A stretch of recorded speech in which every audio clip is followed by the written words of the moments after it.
Bien, vamos a darle el saludo correspondiente a nuestro primer invitado, pero antes de entrar con la entrevista al economista Diego Borja, quiero compartir las declaraciones del economista Alberto Dajic, que nos dice en esa entrevista justamente que el principal problema del país son los subsidios. Veamos. Los problemas más graves son la inmensa cantidad de subsidios que son absolutamente inviables que entrega el presupuesto. Alrededor de 10.000 millones de dólares. Sí. 10.000 millones de dólares. Hay 5.000 millones de dólares de subsidio a los combustibles que no van a los pobres, que se lo llevan contrabandistas, clases medias, medias altas. Hay un subsidio a los fondos de pensiones. 2.300 millones de dólares al Fondo de Invalidez, Vejez y Muertes de la Seguridad Social, que el Estado no tiene esa plata. Y 800 millones de dólares que van al Fondo de Pensiones de la Policía y de las Fuerzas Armadas, 300 y 500 respectivamente. Y bonos de pobreza, que por último son los únicos que sí van a los pobres y que se justificaría. Y no estoy contando el subsidio a la energía eléctrica allí.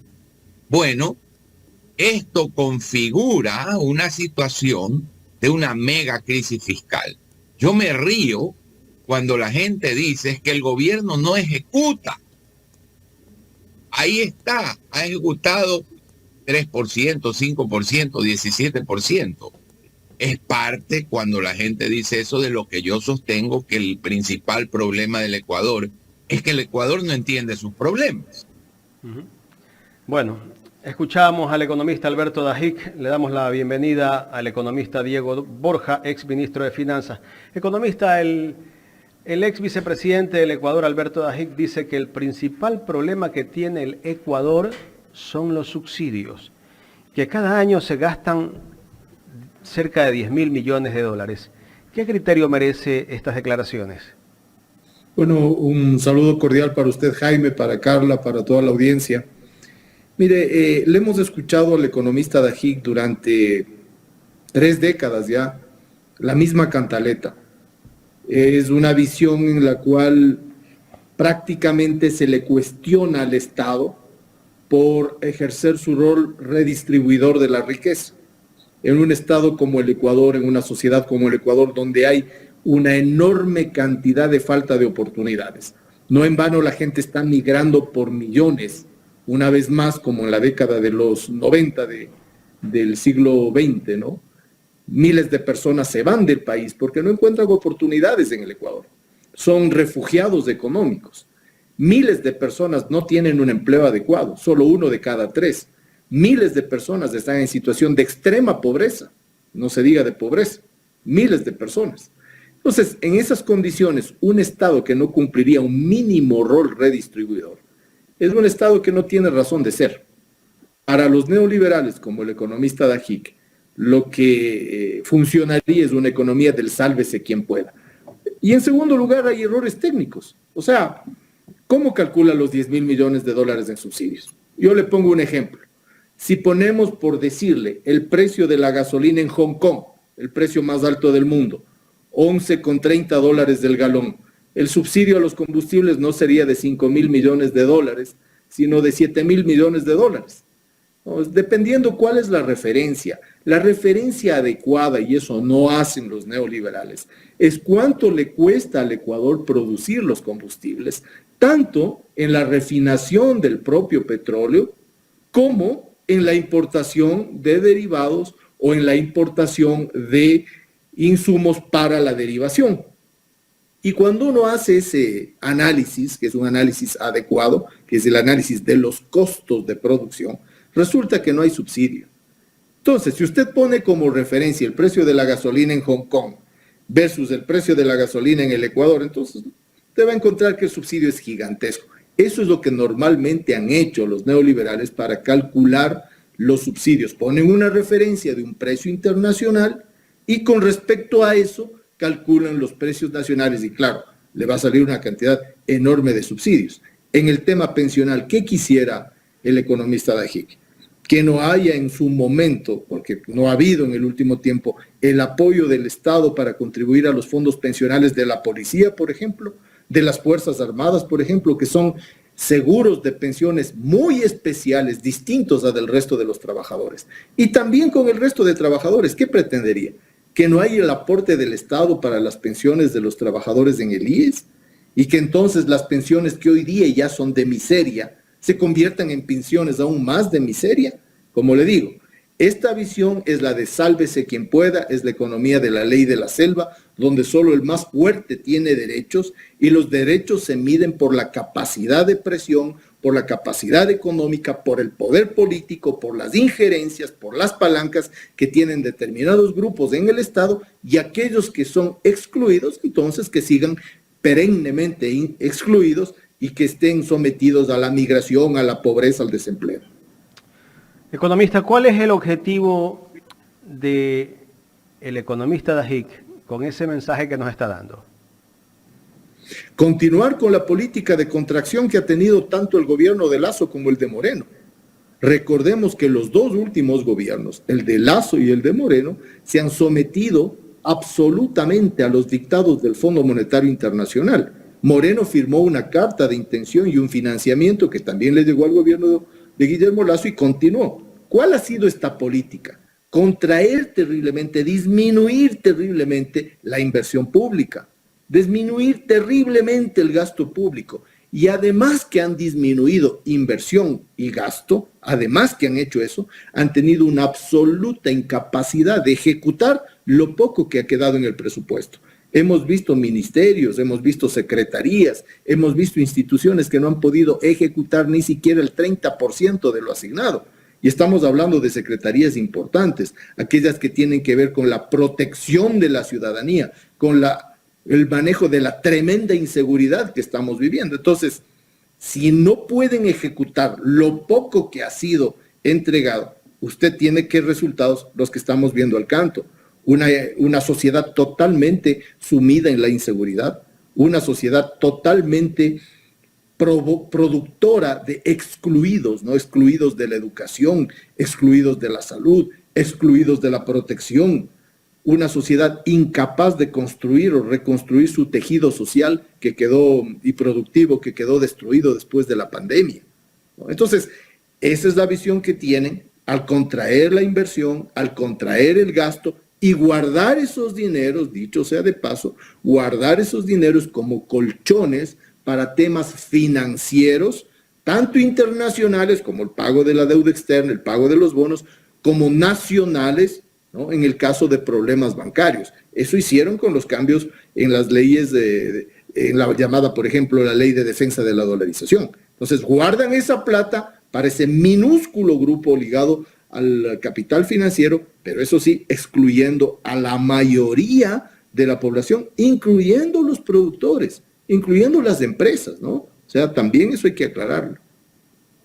Ahora, he escuchado al gobierno y también al economista Dajik y a otros economistas neoliberales que dicen que la economía del Ecuador está saneada y que tenemos una economía, pues en este momento, hasta incluso hablan de que está boyante. Hace poco lo escuchaba al ministro de Finanzas, Pablo Arosemena, que los motores de la economía rugen y bueno, y que las finanzas están en orden. Claro, hagamos un símil médico, es como que se le ha muerto una persona a usted en el quirófano y ha venido entonces la limpieza y ha limpiado la sangre y ha limpiado los restos del problema y quedó saneado el quirófano, pero tiene ahí un muerto. Es lo que le está pasando a la economía nacional. Usted tiene una disminución del déficit, incluso un cierto superávit fiscal, pero ¿a costa de qué? A costa de una inseguridad tremenda que está significando 17 vidas que se pierden por día y ese déficit no lo cuentan. Ese déficit no entra en las balanzas fiscales y son vidas que se pierden para siempre, son hogares en luto, son gente que deja de producir, son familias que se quiebran completamente y que además hay costos no solamente emocionales, sino costos incluso de enfermedades, producto de este terrible momento que estamos viviendo. Eso no lo cuentan. Entonces, ¿qué economía saneada? ¿Es la economía de la macroeconomía de los datos? ¿La economía de los indicadores que la gente con eso no come nada, ni vive con eso? Esa es la economía que está saneada, porque cuando usted revisa la economía real, donde se prueba realmente la eficacia de una política económica, usted tiene incremento de pobreza, tiene incremento de desempleo, tiene quiebra de empresas, tiene ciudades, regiones en el país con carentes absolutas de liquidez, o tiene una economía informal que ha crecido enormemente, una economía incluso ligada a la economía ilegal y criminal que ha crecido por la falta de oportunidades en la economía formal, digámoslo así. Entonces, esa economía real está completamente quebrada, completamente desequilibrada.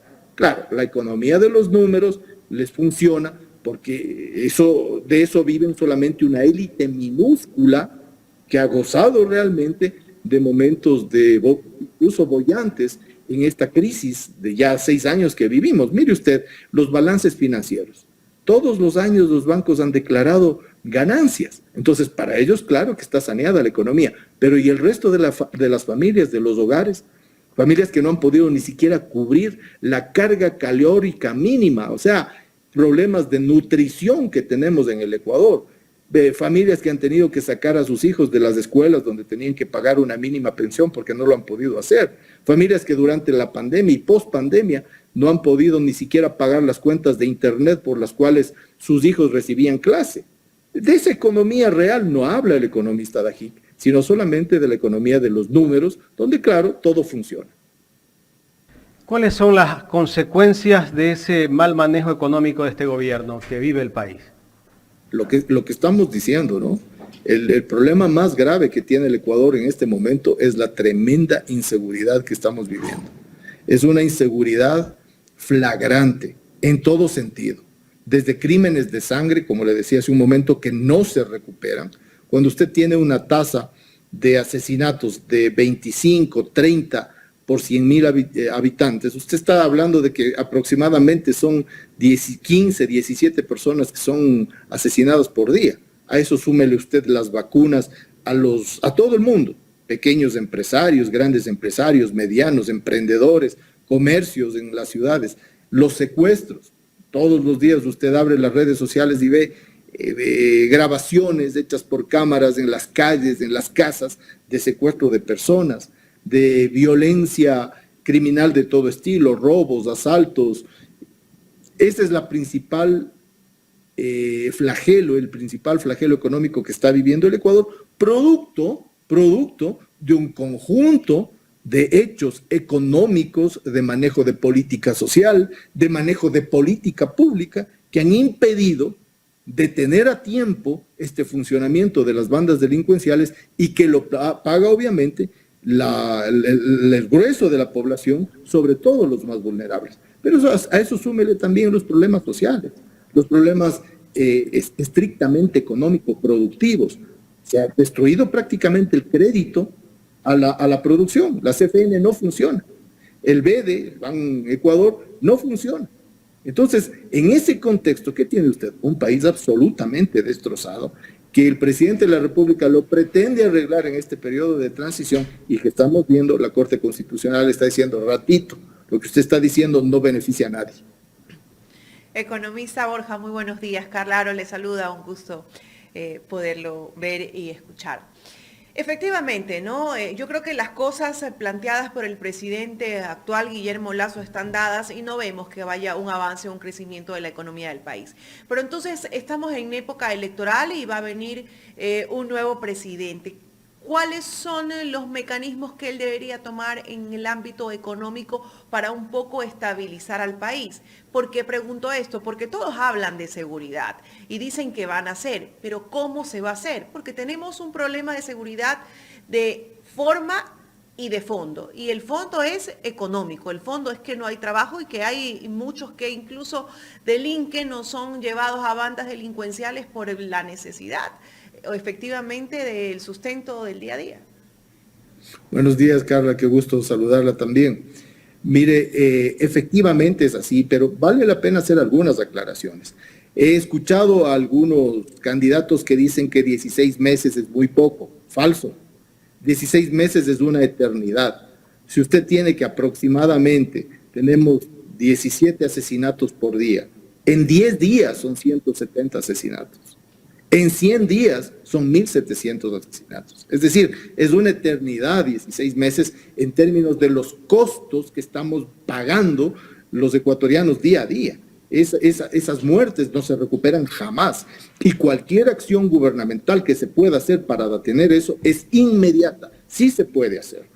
El problema es que ha habido falta de política pública, ha habido falta de liderazgo, ha habido inacción absoluta por parte del gobierno. Ha sido un gobierno de brazos caídos que ha permitido y ha dejado hacer todo.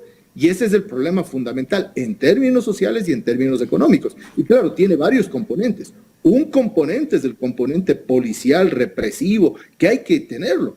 No puede el Estado quedar de brazos caídos ante la acción de bandas delincuenciales que se han tomado prácticamente barrios, calles, regiones del país, incluso provincias donde se creen dueños. No lo puede dejar así, tiene que actuar. Pero el otro tema es el tema más profundo que tiene que ver con toda la economía que ha suministrado la materia prima, digamos, para la acción de estas bandas delincuenciales. Ahí viene desde el lavado de dinero, las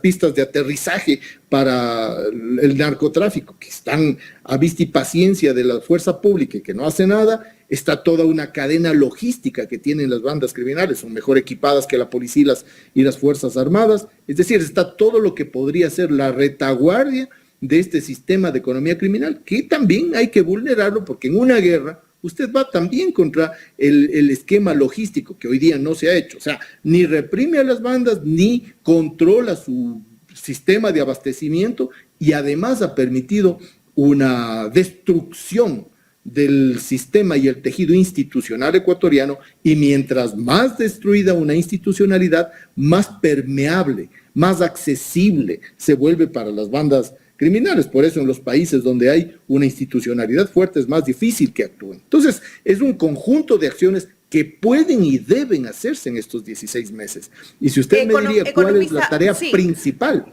Pueden y deben hacerse, pero ¿cuál es el mecanismo que deberían de seguir?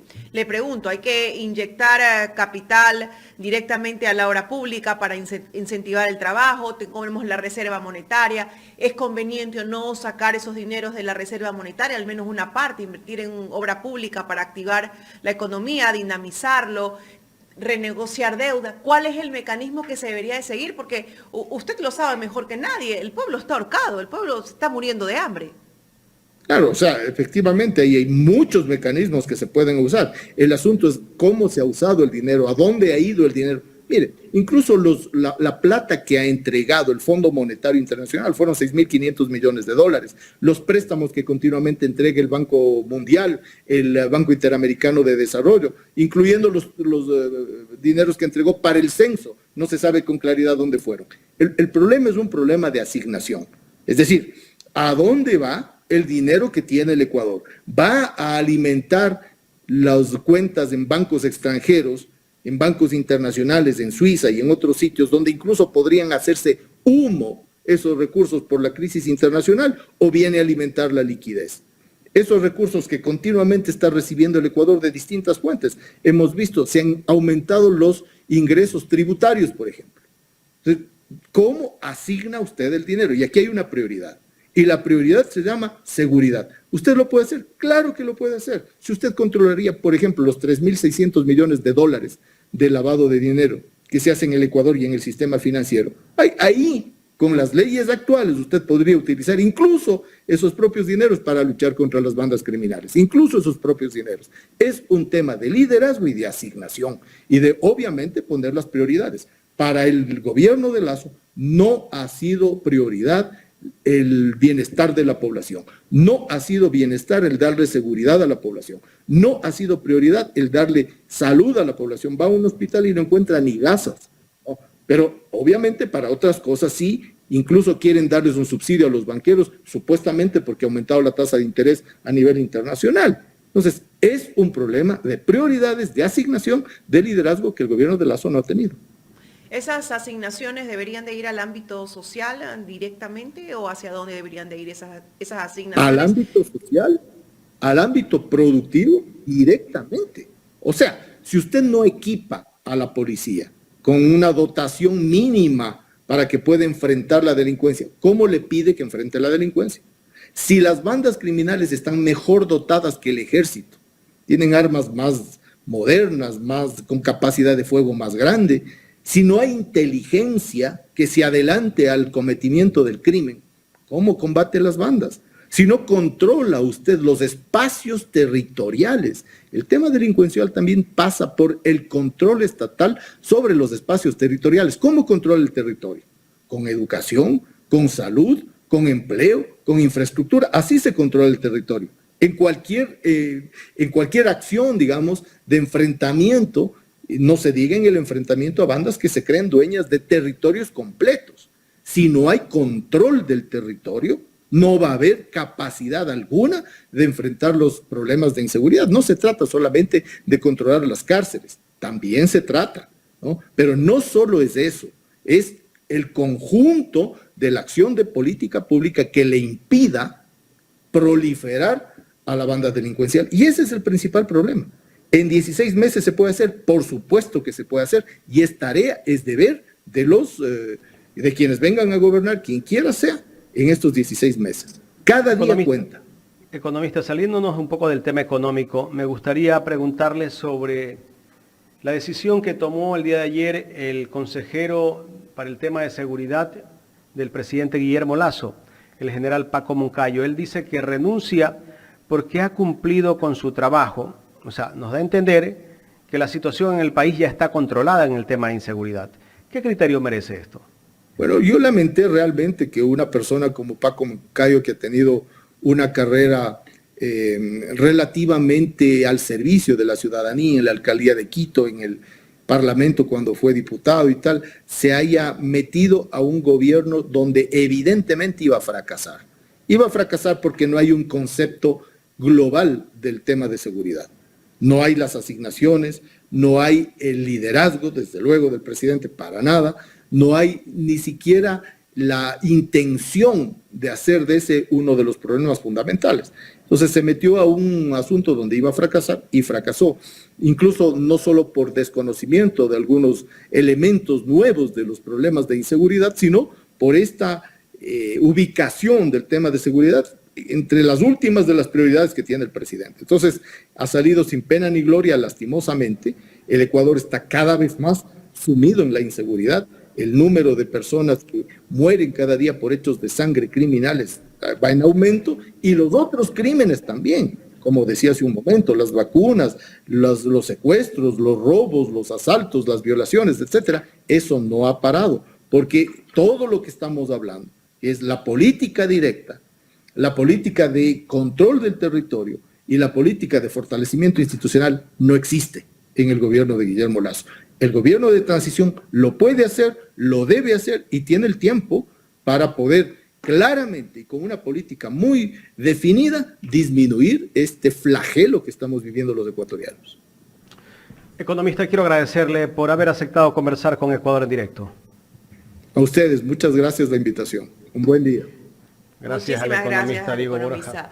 Diego Borja, ahí está, como él lo manifiesta también, hay que saber dónde se van los recursos y esos recursos pues priorizarlos para las cosas emergentes, ¿no?, que vive el país. Yo creo que entre lo emergente y lo urgente que se viene es seguridad y el fenómeno del niño, que también es otra cosa que va a traer varias complicaciones a la economía del país. Algunos economistas neoliberales dicen que hay que agradecerle a este gobierno por el buen manejo económico, y es lo contrario. Yo creo que es el mal manejo económico que nos tiene así como estamos, por el tema de la inseguridad y todo. Todo esto viene encadenado, no crean que porque los policías no están en los sitios, falta de oportunidad a la gente. Aquí no se combate las causas de los problemas sociales que tiene el país, quitándole recursos al presupuesto general del Estado.